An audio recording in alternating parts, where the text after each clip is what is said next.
एकमात्र पुत्री के विवाह के उपरांत मिसिज गुप्ता एकदम अकेली हो गई थी। गुप्ता जी तो उनका साथ कब का छोड़ चुके थे। एक बेटी थी, वो भी पराए घर की हो गई थी। नाते रिश्तेदारों ने औपचारिकता निभाने के लिए एक दो बार कहा भी था कि आप बुढ़ापे में अकेली कैसे रहेंगी, हमारे साथ ही रहो। और बेटी ने भी बहुत अनुरोध किया अपने साथ रखने का, परंतु वो किसी के साथ जाने को सहमत नहीं हुई। शाम के वक्त छत पर ठंडी हवा में घूमते हुए घर के पिछवाड़े हॉस्टल के छात्रों को क्रिकेट खेलते देखना उन्हें बहुत भाता था। कई बार बच्चों की बॉल छत पर आ जाती तो वो दौड़कर उसे फेंकती तो लगता मानो उनका बचपन लौट आया है। कई बार बॉल छत को पार कर आंगन में पहुंच जाती और बच्चे उसे लेने जाते, तब मिसिज गुप्ता उनसे पल भर में ढेरों सवाल पूछ बैठती। बेटा कौन से साल में पढ़ते हो, घर की याद नहीं आती क्या?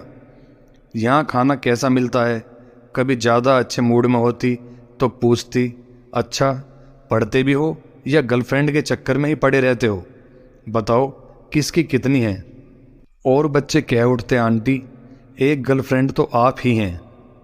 ठहरो बदमाशो, अभी बनती हूँ तुम्हारी गर्लफ्रेंड, शैतान कहीं के। और आंटी लड़कों के पीछे दौड़ती तो सारे छात्र हंसते हुए भाग जाते।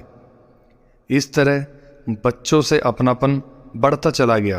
कभी उन्हें ज़बरदस्ती अपने हाथ से बनाई खीर खिलाती, कभी तीज त्योहार पर सारे बच्चों को खाने का न्योता दे देती और फिर ढेर सारे पकवान बनाकर बड़े प्यार से खाना खिलाकर भेजती।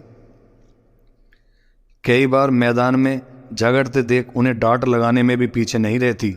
बच्चों को भी उनमें एक माँ दिखने लगी थी। छात्रों की परीक्षा समीप आ गई थी।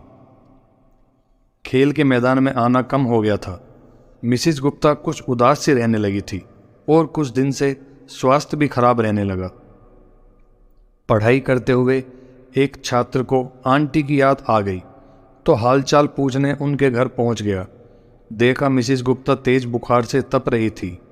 बात पूरे छात्रावास में आग की तरह फैल गई। कई लड़के आनन फानन में उन्हें लेकर अस्पताल पहुंच गए।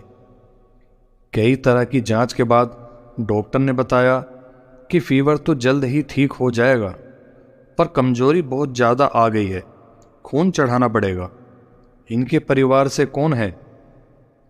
और सारे छात्र एक स्वर में बोल पड़े, मैं हूं डॉक्टर साहब।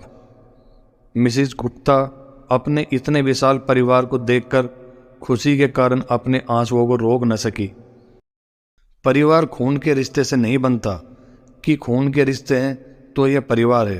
परिवार तो प्रेम के बंधनों से बंधा होता है। प्रेम से बड़ा कोई भी रिश्ता नहीं।